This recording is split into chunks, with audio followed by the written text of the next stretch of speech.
Selamat malam, Ko Herman. Halo, Thank baru thank baru you nih, balik Ko. gua. Ini minggu malam udah disempetin untuk live bareng untuk membahas masalah debt ceiling. Nah, ini tadi ada yang Hmm, hmm. tanya nih sebelum kita masuk jauh.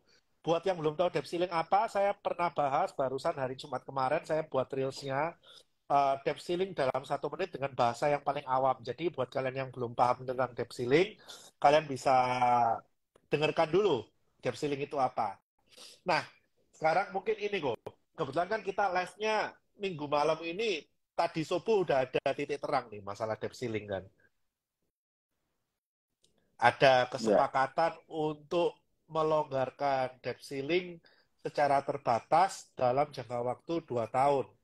Dengan syarat-syarat salah satunya adalah untuk memangkas pengeluaran. Jadi mereka tidak memaksa untuk menaikkan income dengan menaikkan pajak, tapi lebih memilih untuk memangkas pengeluaran. hmm. Nah, kira-kira kalau dari Ko Herman, apakah langkah yang dilakukan oleh Senat kali ini favorable kok, dengan syarat-syarat yang ada dan dengan langkah-langkah yang ada?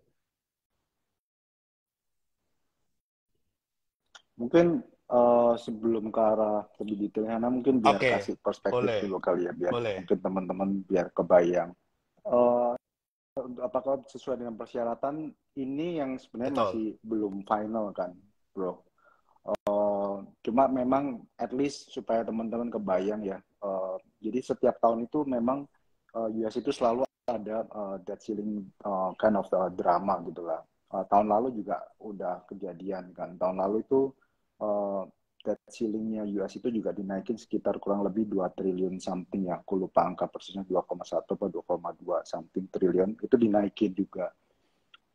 Cuma memang dulu kan sempat pernah ada isu itu kan, kenapa sih ini kemarin jadi kayak krusial banget kan debt ceiling ini, karena yang ditakutin itu debt ceiling itu kalau maksudnya sampai ada gridlock, terus nggak ada kesepakatan antara White House, antara Demokrat Republikan. Nah itu impactnya cukup parah karena setiap uh, US, karena ini kan ibaratnya duit dari balancingnya US government itu kan mereka ngukurnya kayak katakanlah ngomongnya US Treasury-nya udah mepet gitu kan duitnya. Jadi cash balance-nya itu kan tinggal mungkin bertahan hanya sampai dengan per 1 Juni. Makanya kemarin dibilangnya ex date-nya itu per 1 Juni. Sebenarnya tadinya ngomongnya akhir Juni, cuma lama-lama maju karena ada impact dari kenaikan interest rate itu sendiri. Jadi to give some color, kalau setiap ada apa ibaratnya government shutdown di US selama 1 minggu, itu sensitivity-nya kurang lebih US punya GDP itu contraction-nya itu Oke, 0,1% of oke. GDP growth gitu, bro. Jadi kalau beberapa minggu berturut-turut, ya kontraksi dari US GDP-nya itu uh, Oke. lumayan parah gitu loh. Jadi tapi yang lucu juga gini, sebenarnya makanya ini sebenarnya udah kelihatan karena kalau kita lihat pelajarin breakdown-nya gitu ya, bro. Breakdown dari US government punya spending sendiri, itu kan kalau bisa kelihatan ya yang paling gede itu apa sih account-accountnya gitu kan. Yang paling gede itu kalau nggak saya model kayak Social Security, kemudian uh, health, kemudian Medicare, kemudian ada National Defense, ada macam-macam lah gitu kan. Nah, dan interest, jadi setiap negara itu kan punya porsi pembayaran interest gitu kan. Karena mereka kan punya surat hutang kan, setiap negara punya surat hutang. Nah, interest payment-nya aja, US itu setahu aku tahun lalu itu kurang lebih 8-9% bro, dari total spending-nya dia gitu loh. Dan 8-9% ini sendiri dengan kenaikan suku bunganya ini kan bisa dibilang kan kenaikan suku bunganya kayak sering dibahas sama Cathy Wood itu kan skala Richternya ini kan gede banget gitu loh. Kelihatannya aja kecil gitu kan, cuma mungkin ke 5, tapi itu kan berlipat-lipat sampai bisa dibilang kalau nggak salah 20 kali lipat ya. Karena Dari near dari zero benar-benar low lah. base. Jadi Dari near kebayang itu kalau zero. ya dari near zero gitu kan. Nah, otomatis beban biaya bunga yang harus ditanggung US government itu gede banget bro, naiknya signifikan.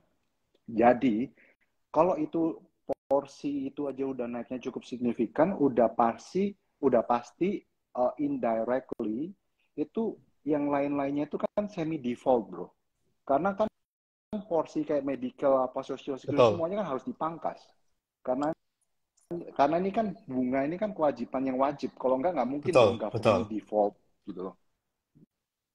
Nah, itu yang orang kan takutin ya udah kalau kalau nggak dinaikin debt ceilingnya udah pasti itu default karena secara ekonominya US sendiri banyak fungsi-fungsi apa ya perusahaan uh, government office itu banyak yang tidak berfungsi dengan normal, ibaratnya gitu. Banyak yang orang harus mungkin kena layoff atau mungkin harusnya tadinya ada terima income security, national security-nya apa-apa itu udah nggak jalan social security-nya kayak gitu, bro. Jadi itu kurang lebih kayak gitu. Nah, balik lagi ke jawab pertanyaan lu, apakah sudah sesuai itu sebenarnya?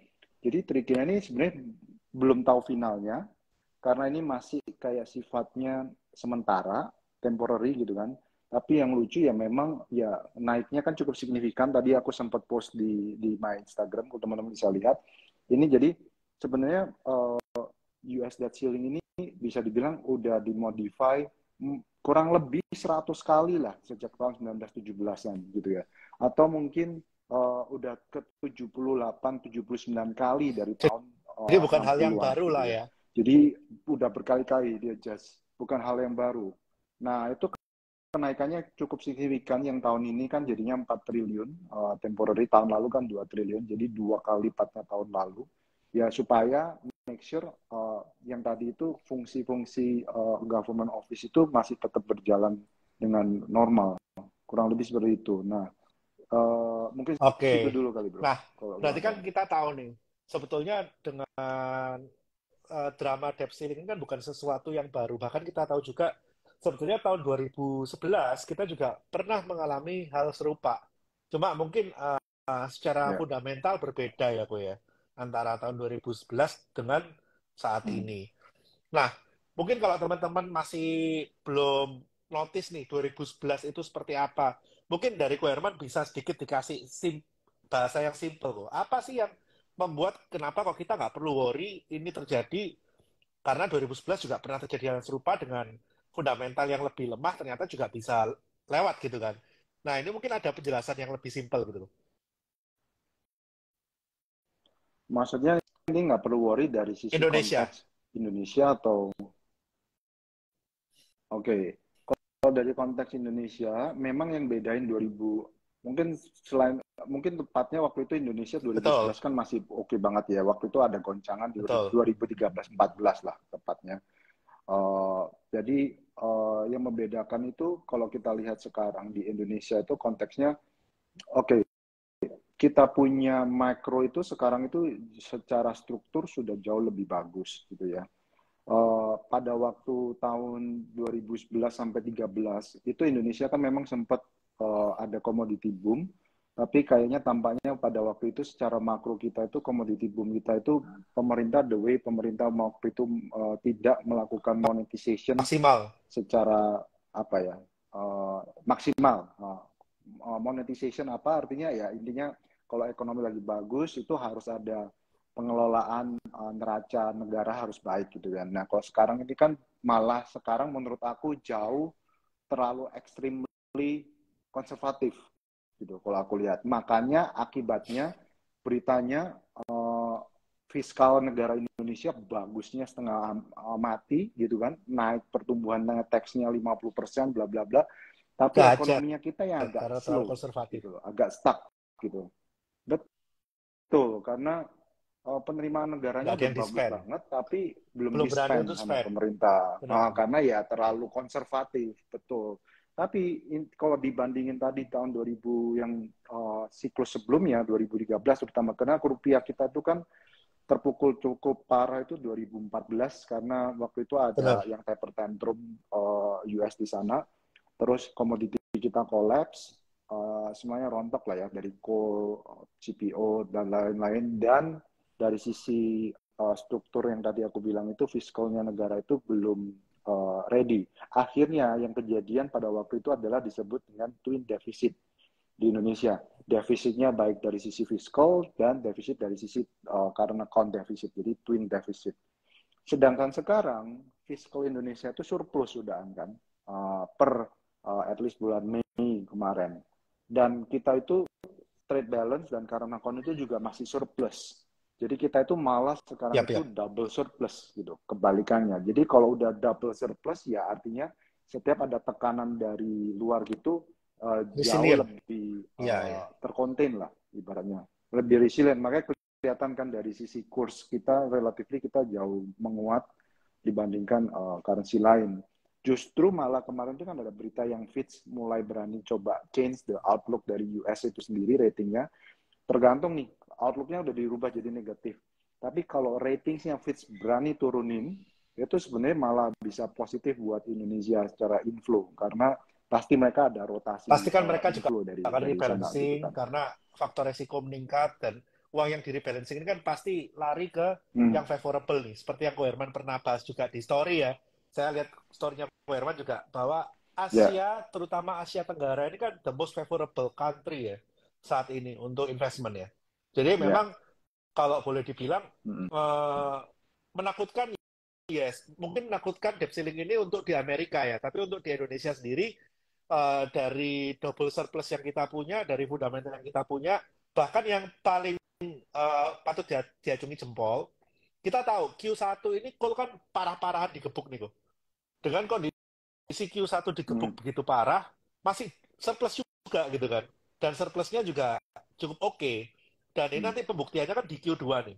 Dengan call udah stabil di 140 sampai 170, kalau ternyata di Q2 kita punya GDP juga masih bagus, kita punya neraca perdagangan masih surplus, saya rasa ini juga menjadi magnet tersendiri ya kalau ketika Amerika re-rating, de-rating, dengan kita kondisi yang tetap bisa sustain growth, walaupun dengan komoditi yang melemah, ini kan jadi satu nilai tambah ya, mungkin ya bagi fund-fund asing ya Bu ya.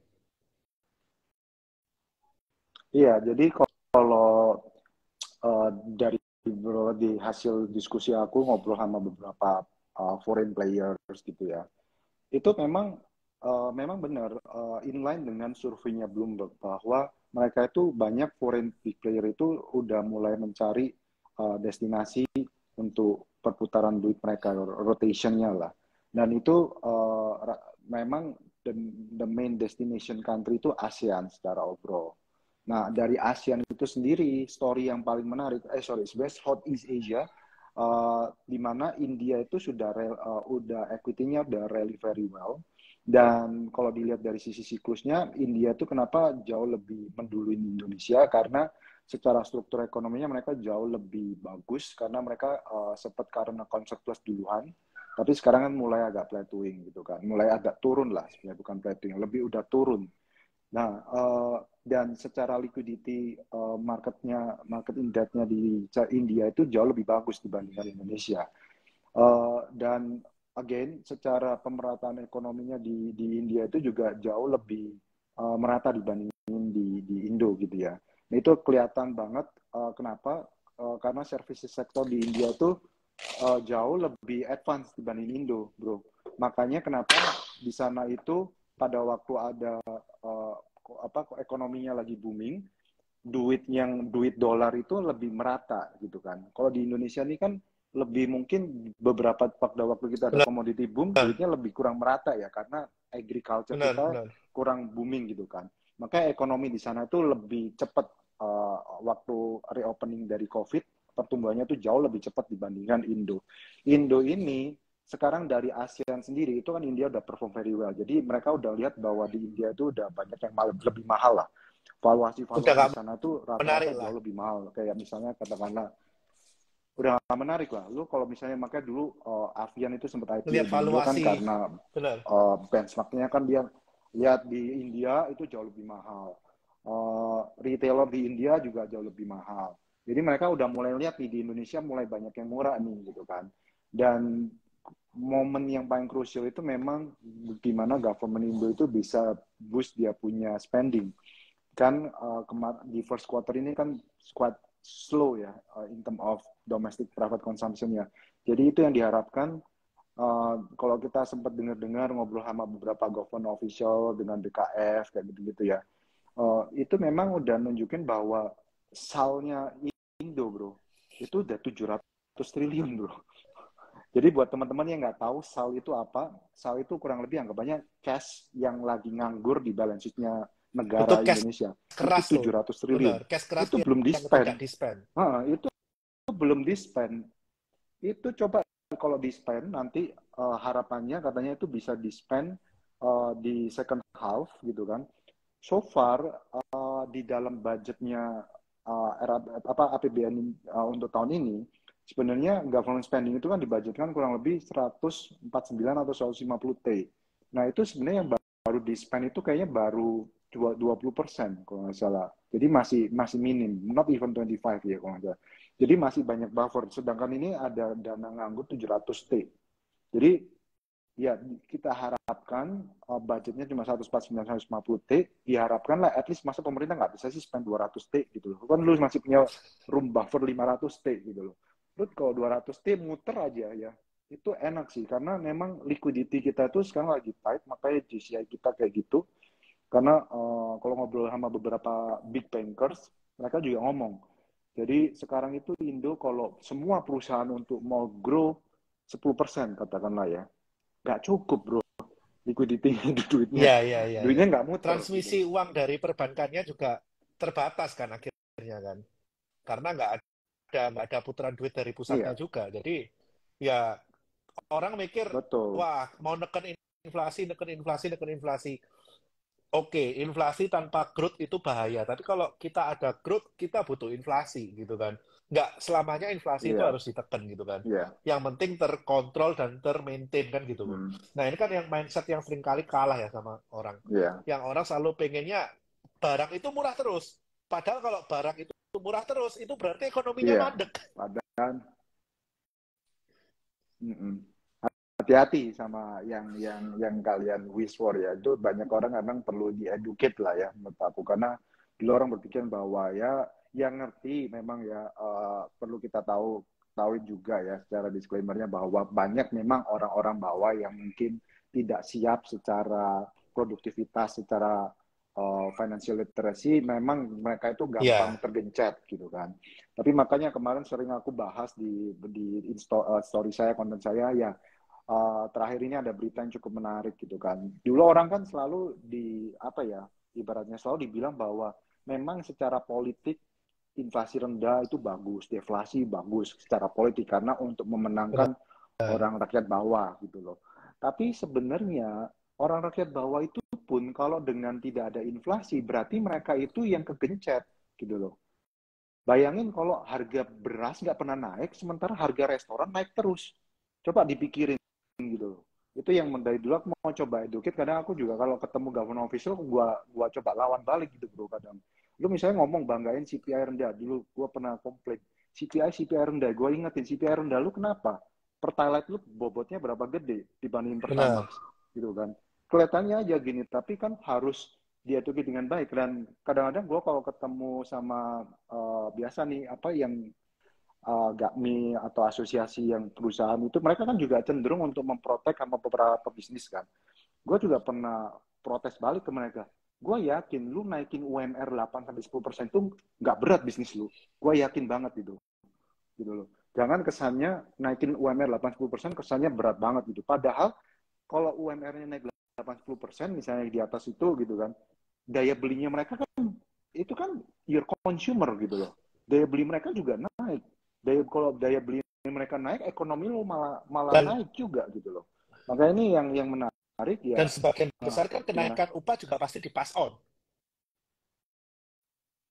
dia gitu loh. Dan upah itu secara struktur ekonomi, bukan struktur ekonomi, secara struktur dari manufacture, uh, labor cost itu berapa sih bro? Paling cuma 10-15% dari punya cost structure gitu loh. Kalau lu 10-15% punya cost structure, meaning dengan setiap kenaikan 10%, kalau assuming 15% of cost structure deh misalnya, setiap kenaikan 10% upah, ya lu tinggal naikin harga lu 1%. Udah pass on gitu. Benar, benar. Gitu kan. atau 1,5% Nah, gitu loh. mungkin ini ya, eh, yang sering diekspos ini kan hanya beberapa industri yang memang dalam kondisi lagi kontraksi lah. Kondisinya memang industrinya lagi sunset. Tapi kan harusnya Hmm. kebijakan ini nggak bisa sama rata lah ya mungkin ya, Bu ya.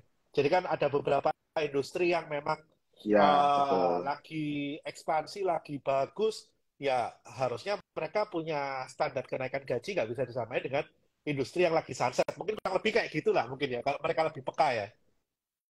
Betul.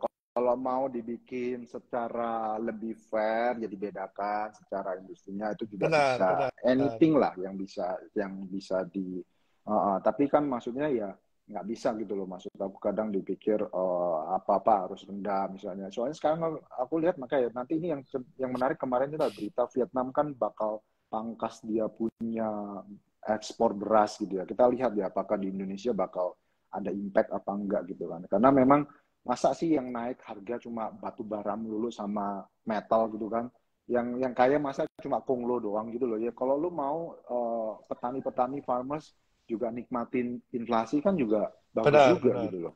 Pemerintah nggak usah pusing, malah malah kadang yang aku mau coba balik ke argue ke pemerintah, lu kalau misalnya petani itu naik income-nya, lu beban untuk melakukan BLT Benar. itu lebih less, dibalik gitu loh. Jangan mereka nggak boleh naik income-nya, terus lu pusing ekonomi supaya ini, lu bayar kasih BLT. Biar mereka naik secara Yang ada mandiri aja harga gitu loh. Iya harga kan bagus. berasnya diintervensi terus untuk supaya tetap murah gitu kan.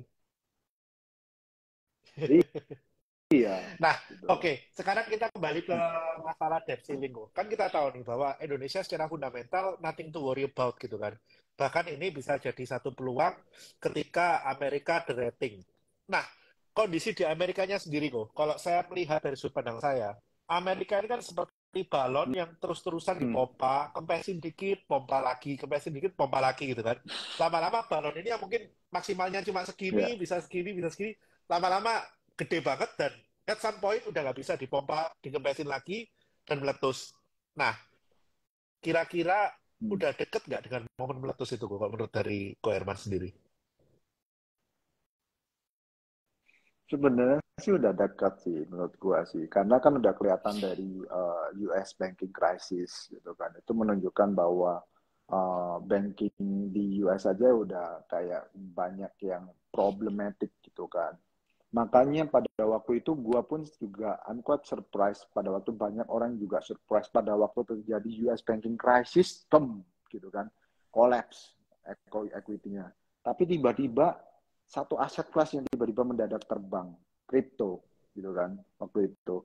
Itu yang menunjukkan bahwa orang itu udah mulai losing Benar, confidence, benar. lari gitu kan, di sana gitu kan. Dan itu secara bottom up-nya ada mulai kebentuk sendiri lagi fundamentally.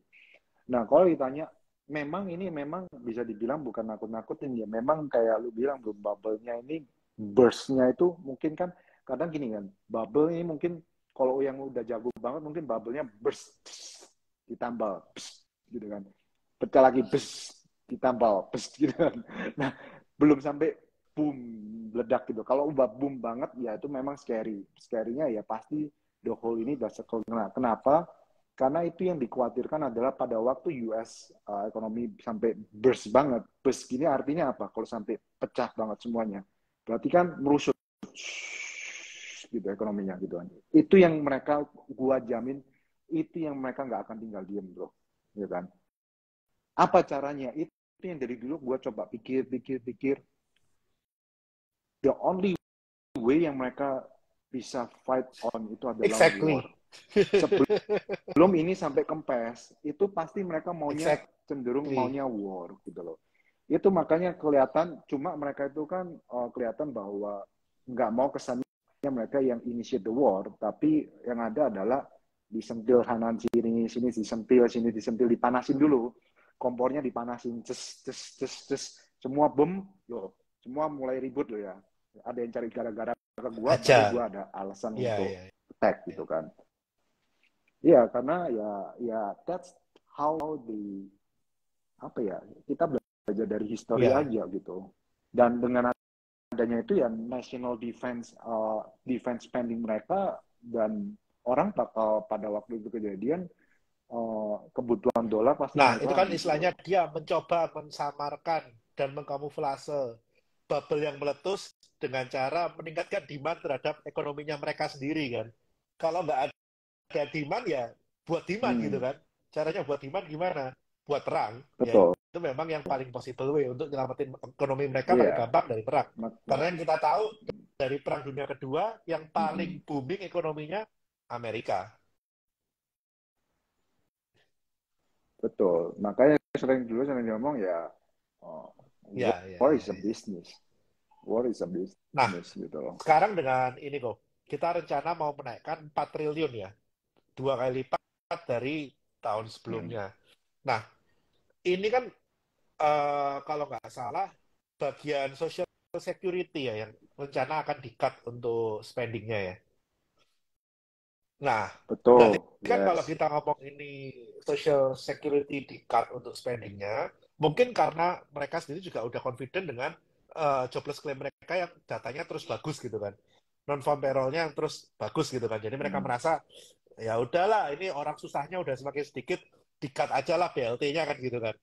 Nah, Hmm. dengan sudut pandang seperti itu, apakah ini artinya mereka udah confident bahwa oke okay, dengan aku mengangkat social welfare, ini artinya juga mengangkat BLT, otomatis secara nggak langsung menurunkan inflasi.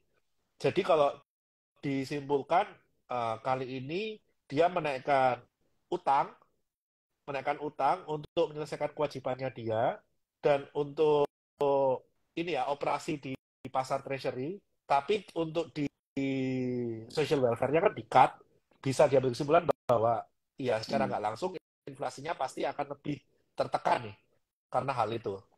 Itu sesuai Betul. nggak tuh tesis seperti itu? Sebenarnya masih sesuai. Jadi uh, intinya kan gini, you cannot kill the inflation without Yap, killing the economy. Gitu. Jadi the only way untuk bisa kill the inflation, you have to kill the economy, meaning you have mereka maunya harus ada suatu recession gitu. Nah, cuma memang pada waktu mau suatu recession itu kan nggak gampang karena banyak yes, pihak yang berkepentingan yes, agendanya gitu kan di dalam politik gitu. Dan salah satu kita tahu bahwa Demokrat itu sangat terkenal dengan dia punya Social Security spending, Medicare, dan lain-lain. Kalau maka dia tuh pasti mau cari ini kan mungkin kita nggak tahu di belakang layar mereka kan banyak perdebatan antara Demokrat dan Republikan bahwa dia tahu si Republikannya mau ngepush supaya itu di cut. Tapi Demokratnya juga pinter gitu kan. Sialan, lu mau suruh gua cut di sini nanti popularitas lu yang naik. Popularitas gua turun gitu kan. Nah, dari sisi Republikannya ya juga mau oh, mendingan gua suruh lu cut itu supaya apa? Daripada lu naikin tax gua gitu kan. Karena Demokratnya maunya benar, kan ada dua cara benar. untuk memperbaiki Income, gini kan. Either lu naikin ya, naikin tax revenue, income, spending, atau ya. lu potong budget gitu kan. Kayak ya contoh kayak orang lah, kalau kita hidup lagi susah, Benar, kita kan ada dua pilihan. Either kita mau meningkatkan income kita, lebih kreatif, meningkatkan income, mengejar, atau kita harus benar. ikat pinggang, harus cut budget gitu ya. Ya, uh, idealnya biasanya dilaksanakan dua-duanya gitu kan sampai mencapai titik tengah temu yang mana yang the balance, mana yang better, mana yang lebih kuat powernya, itu yang menurut aku belum final bro. Jadi itu memang yang masih tarik ulur. Cuma memang sempat aku ada diskusi, makanya kapan hari kan aku sempat ada coba survei gitu kan di Instagram Story bahwa secara konsensus kalau gua perhatiin banyak mayoritas konsensus itu menyatakan bahwa kemungkinan besar yang menang paling Benar. banyak itu pasti cut spending gitu kan. Uh, tapi kalau cut spending berarti meaning Republican yang menang. Yap. Nah, hati-hati juga what you wish for. Kalau cut spending, jadi gua kasih dua outcome nih ya, simulasinya biar teman-teman kebayang. Apa sih yang kejadian kalau uh, cut spending itu kan mereka propose kurang lebih 4,5-4,8 triliun dolar budget yang harus cut, di mana itu mungkin di spread out berapa tahun lah, kalau nggak salah 8 atau 10 tahun gitu, di spread out gitu kan. Nah, meaning artinya udah pasti resesi itu, sudah pasti resesi, karena langsung negatif kan, ekonominya contraction, karena 4,8 triliun is big. Gitu. Nah, kalau itu yang kejadian, sudah pasti resesi. Nah, kalau udah resesi berarti kelihatan Republikan menang, dan secara sequence-nya, kalau sudah resesi, biasanya udah definisi resesi itu kan 2 kuartal berturut-turut negatif GDP growth. Nah, itu baru ada justification bahwa Fed bakal pivot, cut rate gitu kan. Itu simulasi pertama. Kalau misalnya Demokrat yang menang, gitu kan, misalnya, oke, gue nggak mungkin cut spending, karena sekarang ini, karena given that issue banking crisis, banyak state-state itu municipal yang have liquidity problem, gitu kan. Of course, jadi nggak boleh sembarangan di-cut, kayak tadi gue bilang. Kalau di-cut sembarangan, itu udah set, udah banyak yang nggak berfungsi dengan benar. Oke, gimana solusinya? Coba naikin tax. Orang kaya aja dihajar, naikin tax gitu kan. Nah, kalau itu yang kejadian, instead of recession, yang ada mungkin US stagflation. Tambah panjang. Karena harga-harga pasti di-pass, padang naik semua itu harga-harga di US. Corporate pada pass on semua tax-taxnya itu, yang ada di sana stagflation. Ya, jadi serba kejepit memang di US, either pilih recession. Ya, sebagian besar mungkin maunya kayak bondholders, mungkin pemain tech, itu rata-rata maunya recession gitu kan. Supaya ada pivot gitu. Tapi ya, we'll see mana yang lebih kuat gitu. Bro. Dan ini kan waktu sementara ini juga masih dibuka debt ceiling-nya hanya untuk 2 tahun ya, dari pembicaraan terakhir ya. Hanya di-upping hanya untuk 2 tahun. Dan yang aneh dari semua pembicaraan, betul, budget military dan defense-nya tetap naik.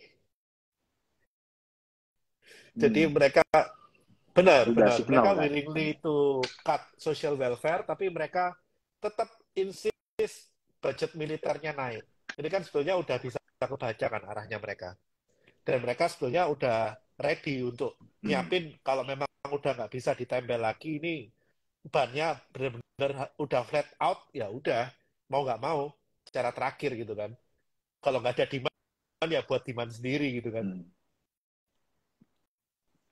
Tapi memang kemarin gue juga sempat ada diskusi sama teman juga, bro. Dia lumayan into macro juga gitu kan. Ngomong-ngomong, dia sempat juga dengar-dengar, ya source-nya dia gua nggak tahu, nggak jelas. Cuma tebakannya dia ada benarnya.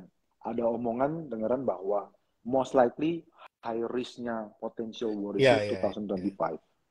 Dan kalau gue coba pikir-pikir lagi, mungkin ada benarnya juga. Karena kalau lihat dari sejarahnya, historically, yang cenderung yang tendensi mau war itu sebenarnya jarang Demokrat untuk berani.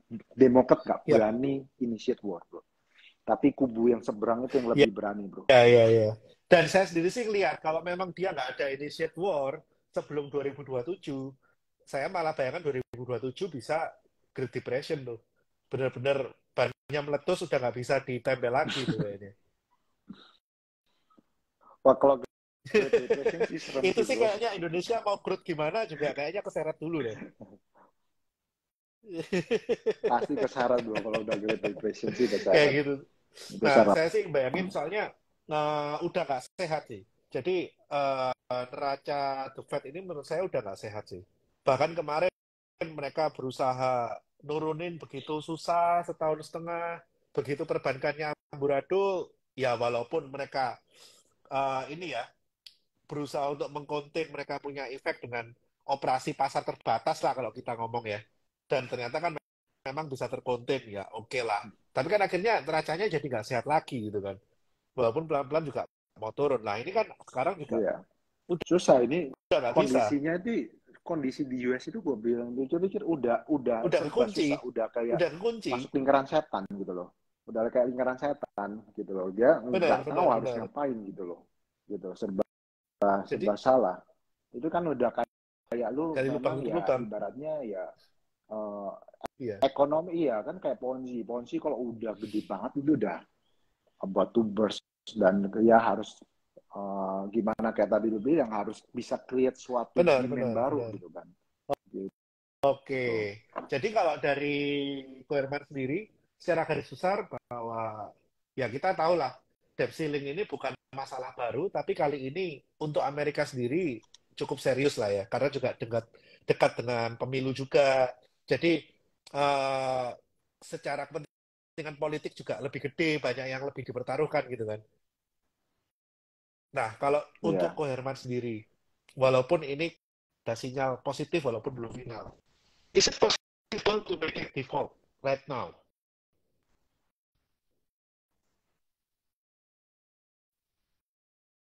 Is it able to what? To make it US default right now. Kalau mereka deadlock, ya. Apakah mungkin kalau ini nanti, walaupun sekarang sinyalnya udah hijau, ternyata endingnya deadlock? Hmm,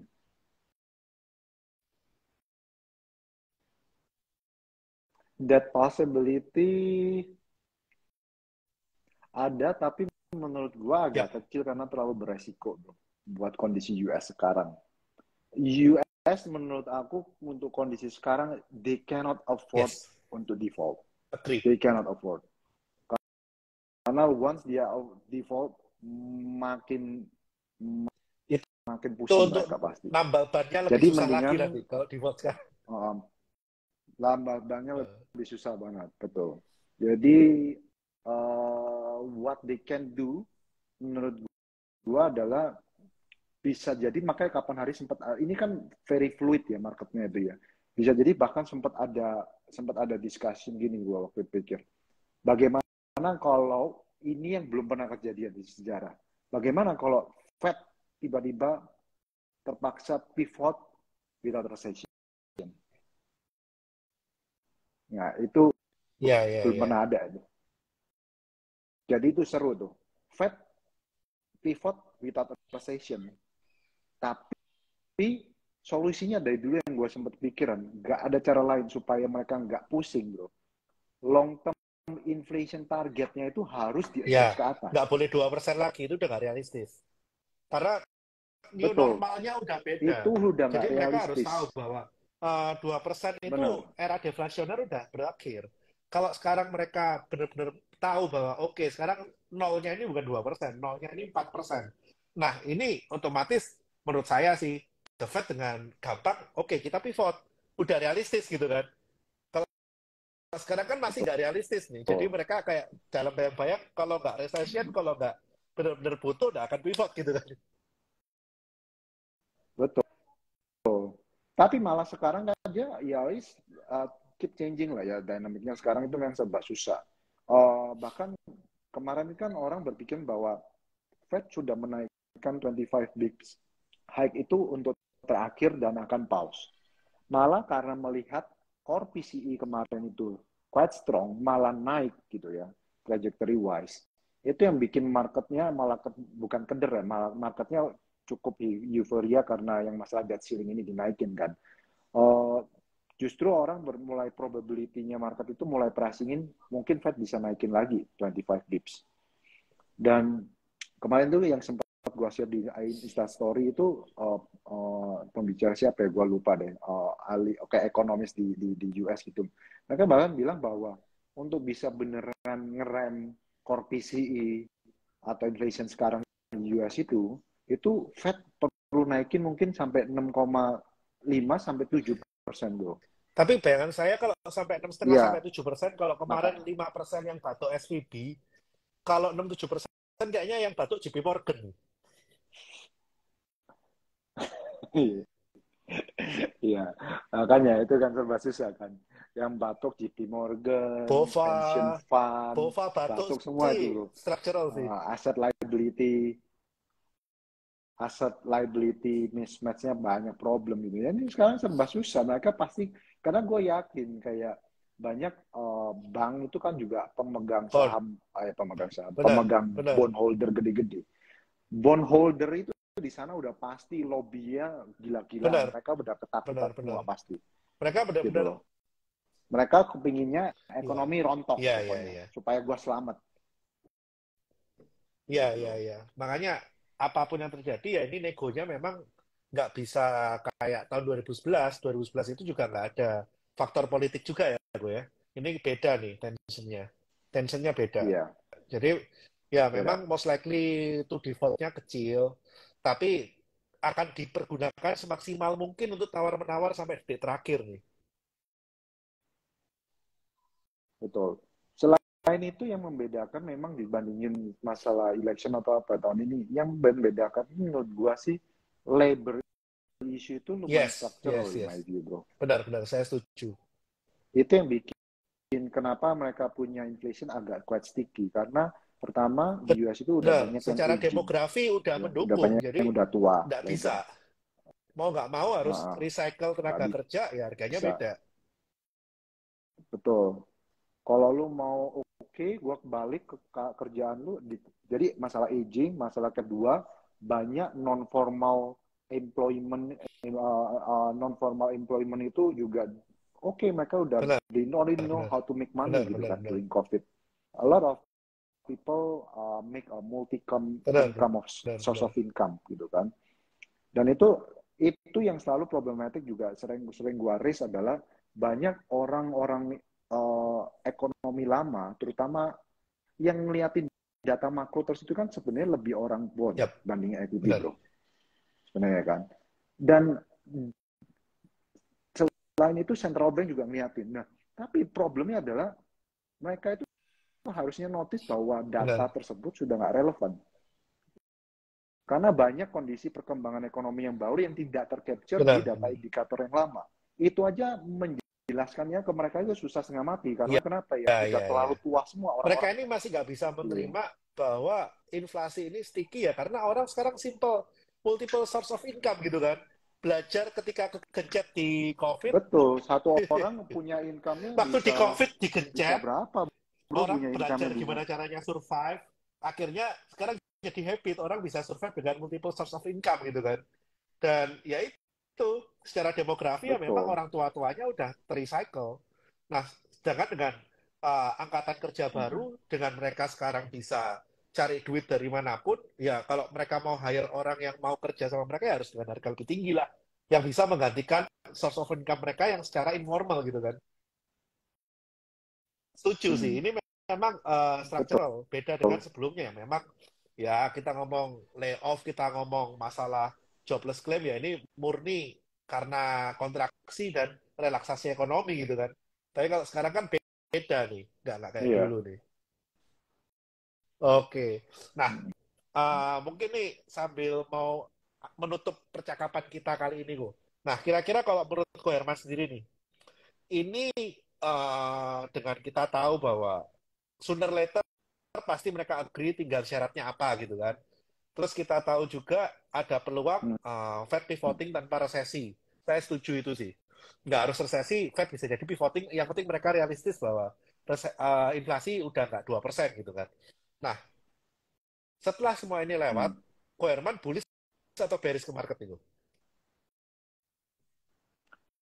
Yes. Setelah ini Dalam lewat, artian debt maksudnya ceiling debt ceiling. lewat, dan oke, social welfare dipotong, kita ngomong tax mungkin akan di-adjust sedikit, kita ngomong yang kondisi ideal deh. Tax pasti akan di-adjust, social welfare dipotong, dan Oke. ya mungkin kalau dengan kondisi yang ada sekarang, Amerika bisa menerima bahwa inflasi nggak harus 2%, Fed mulai flattening, kita nggak usah ngomong pivot dulu deh, flattening dulu deh. Nah, itu kira-kira bullish atau bearish nih kok? Hmm. Jadi, kalau menurut gua tuh gini, skenario yang ideal menurut gua, kemungkinan US ini Oke. overhang-nya bakal lanjut. Nah, overhang bakal lanjut itu makanya kayak tadi, extension katakanlah sampai the next election gitu kan. Sekalian aja budgetnya. Jadi ini ada 2 tahun. adjustment lah penyesuaiannya, makanya adjustment overhang. Betul. Selama masih ada overhang kayak gitu, menurut gua market itu bisa masih benefit dengan catatan government-nya memang harus berani spend dia punya SAL, Yap. Indonesia government. Jadi pada waktu dia misalnya di spend, kita punya GDP itu bisa ada booster. Karena kalau itu nggak di spend, bro, foreign inflow yang sudah masuk di Indo ini kan kurang lebih Yap, 13-14 yap, T ya bro ya, year to date ya. Itu mereka benar, gampang benar, outflow bro. benar. Sedangkan pada waktu mereka masuk aja JCI-nya cuma segini. Kenapa? Karena Out, domestiknya, retailnya benar. itu nggak kuat Retailnya liquidity-nya. Out. out, balik Itu ke gantian gitu real sektor kan. sekarang malah. Betul. Oke, Betul. Jadi itunya aja itu yang menurut gua harus dijaga. Jadi menurut gua gini, yang tricky itu menurut gua gini. Umumnya pada waktu debt ceiling ini deal, bro. Misalnya debt ceiling deal, benar cut spending ya. Itu menurut gua biasanya in short term ya malah ada knee jerk reaction di market. Marketnya saya turun jebret. Kenapa? Alasannya simple. Pada waktu isu kemana ada debt ceiling, kenapa US equity-nya bisa rally, gitu kan? Karena ada liquidity yang di flush out. Karena ibaratnya kayak tadi itu, pemerintah di sana pakai liquidity-nya untuk ngepump. Kan mereka juga yap, yap, punya sal kan, mereka punya cadangan kan. Cadangannya dipakai, makanya yap, yap. liquidity-nya masih bagus loh. Jadi ekonomi US oke, naik. Tapi pada waktu udah deal something top deal, langsung liquidity-nya Benar, gerai begitu lagi. deal mereka back to reality bahwa mereka benar-benar harus bikin ini terbatas gitu kan. Nggak nggak bisa pakai nafas terakhir. Betul. Nah, itu pada waktu mereka ada liquidity kena suck ke sistem atas gitu ya. Oke, Pasti marketnya turun, sampai turun sampai nunggu berapa. Jadi biar teman-teman kebayang ini ya. Jadi supaya kalian manage your timing aja. Turun, kemudian sampai misalnya, oh ini ya turunnya masih nggak enak gitu. Sampai ada clarity, oke, ada justification, recession, pivot. Habis pivot, ini udah tanda-tanda nih. Apalagi berarti tambah lagi ya, ya. ekonominya, QE gitu kan. Ada lagi QE, Benar, benar. Karena tambah lagi. sambil nunggu debt ceiling-nya yang udah dinaikkan, sambil nunggu transmisi uang baru turun ke bawah sebagai QE, ya itu masa nggak enaknya di situ ya. Kasarannya kayak gitulah. Iya, itu nunggu ada Transmisi lah, waktu jeda yang transmisi nggak dari enak gitu. ketika duitnya di-approve sampai Iya, duitnya cair ke bawah lah. Jadi QE beneran gitu kan. betul. Nah, tapi pada waktu itu QE tapi selain inflation-nya belum turun ya itu menarik gitu bisa kayak kapan hari gue bilang itu bentuk inflation-nya tuh kita bisa ada second wave inflation. Ya, QE di saat inflasi di atas itu sesuatu yang baru. Sesuatu yang baru. Nah, Iya. kalau kita reflect ke Indonesia, berarti Indonesia yang tadi Ko Herman bilang, faktor utama adalah SAL.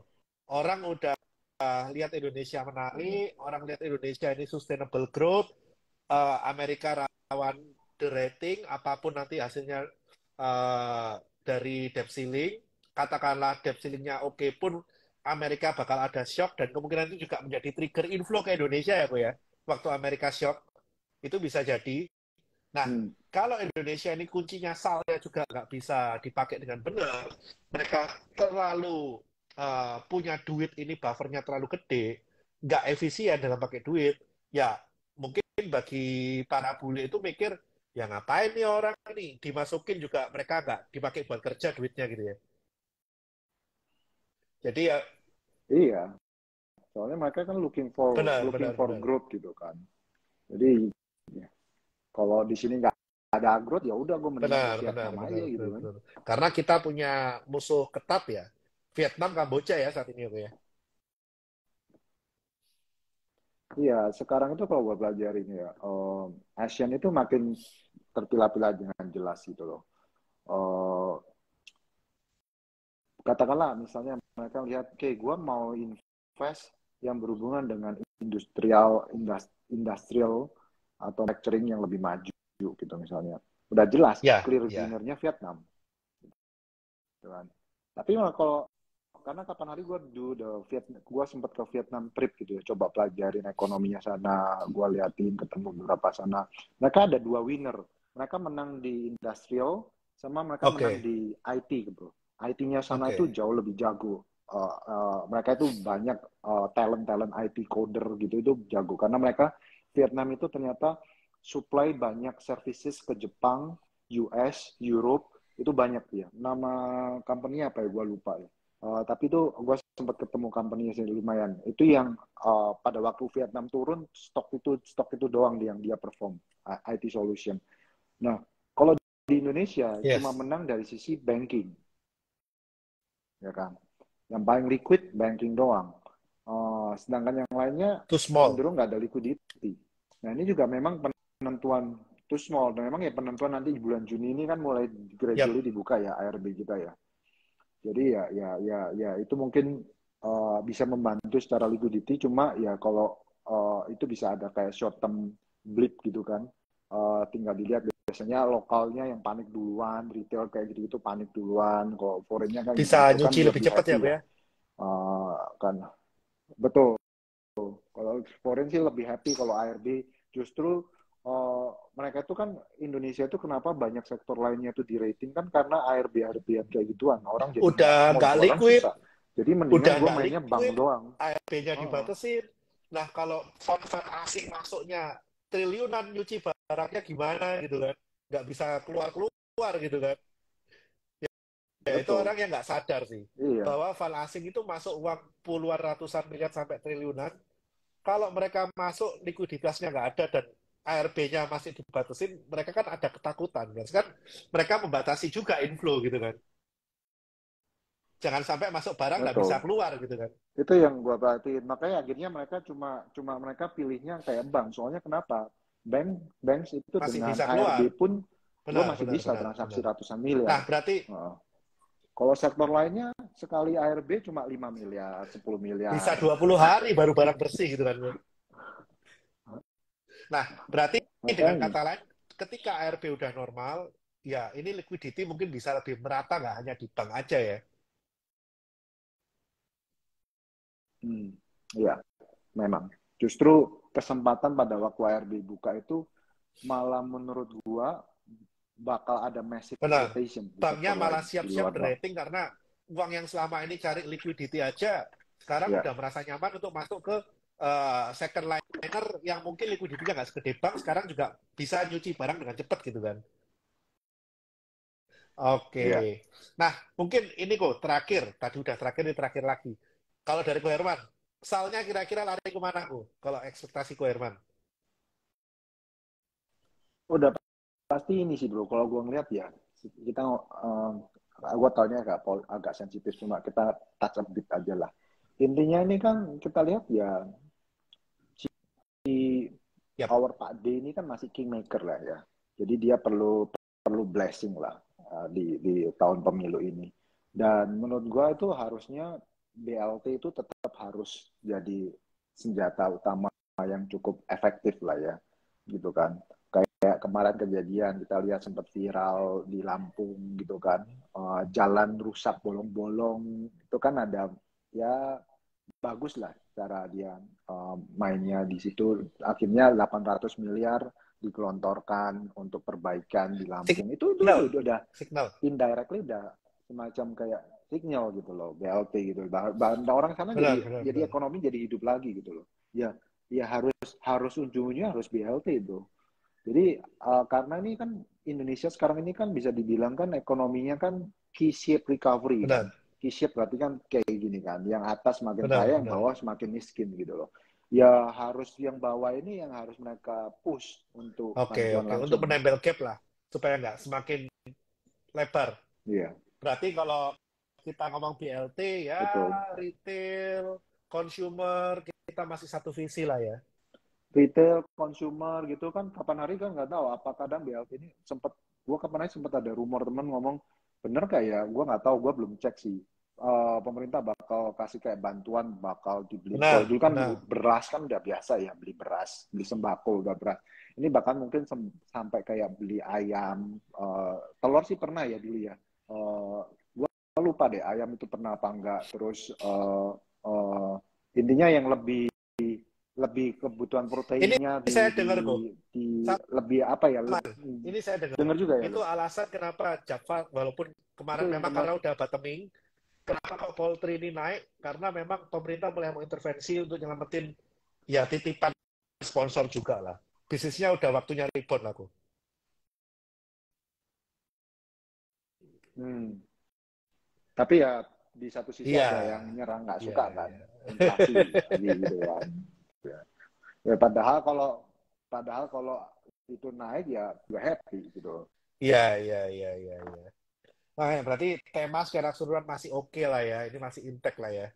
Kita masih result based dan kalau secara garis Iya, besar ya masih. retail dan consumer ini masih oke lah saya lihat. Flow-nya juga masih ke sana sih gue saya lihat. Hmm. Global flow kan juga ke arah consumer dan retail kan kalau kita ngomong global flow juga. Iya. Uh, Cuma memang kalau globally yang lebih perform terakhir-terakhir kan lebih ya, ke ya, Nasdaq ya. sih. Karena ada AI things lah. Lebih ke Nasdaq. AI things lah. Ini Iya, salah satu yang outlier AI. lah. Yang di luar dari pemahaman kita Iya. orang-orang yang lama ini kan ternyata ada satu superstar baru nih. Ini kan AI kayak kita ngomong .com di tahun 95 ya, Pak ya. Pertama kali .com mulai keluar sebelum booming Iya. lah. Dan kayaknya Hmm. panjang gitu. Tapi ini emang AI ini memang gua lihat memang agak-agak scary ya Ini AI ini. banyak yang orang ngomong Scary. jual AI tapi padahal mereka cuma jual API bu. Cuma jual gate doang tapi ngomongnya AI company. Itu yang ngeri itu. Iya. Nah, tapi bro ya, waktu gua liatin materi, gua pelajarin materinya si Nvidia gitu ya. Wah, itu menarik loh, bro. Bahwa AI speed itu yang gue bilang scary kenapa? Jadi AI itu dulu Oke, kalau oke. proses mempelajari sesuatu itu butuh waktu katakanlah eh, Ya, ya, berapa ya, puluh ya. hari gitu ya. Jadi makanya ini yang dibilang Ya, ya, Moore's ya, ya. law itu is dead gitu. Kan tadinya Moore's law kan Benar. eksponensial setiap 2 tahun sekali. Ini kagak ada bro. Jadi AI itu sekarang kemampuan mereka mempelajari sesuatu itu hitungan hours Ya, sekarang. ya, Makin ya. lama makin cepat. Jadi dari dimana yang gue bisa kebayang itu kita itu udah mulai sampai tahap dimana AI kita itu udah sejago sampai mulai ada kebutuhan Ya, pembentukan ya, robot ya, bro. ya. Betul, betul, betul. Betul, betul. Ngerti kan? Karena di luar itu yang menarik AI itu sampai bahkan bisa membantu bisnis orang yang punya mental problem yang Ya, feel ya, ya. Bisa lonely. sebagai psikiater dan psikolog. Iya, sebagai psikiater, sebagai teman lawan bicara Ya, gitu. ya. Jadi udah karena waktu during COVID ini orang kena mental mental Ya, problem ya, kan. benar. Itu aja khusus untuk Ya, ya. Jadi memang feel lonely itu aja bisa 8 sampai 10 billion dollar bisnisnya. ya, jadi scary dalam hal progres yang begitu cepat ya, Bu ya. Yang bisa men-shifting bisnis Iya, dan bisa manusianya belum men-shifting siap. bisnis apapun dengan cepat nih. Ini jadi kita juga harus aware juga nih di pasar equity gitu kan. Bahkan bakal banyak kompetitor-kompetitor Hmm. baru yang mungkin out of nowhere gitu kan. Yang akan ngerokotin uh, Yes. the winner yang ada saat ini gitu kan. Kalau the winnernya nggak aware gitu kan. Ya.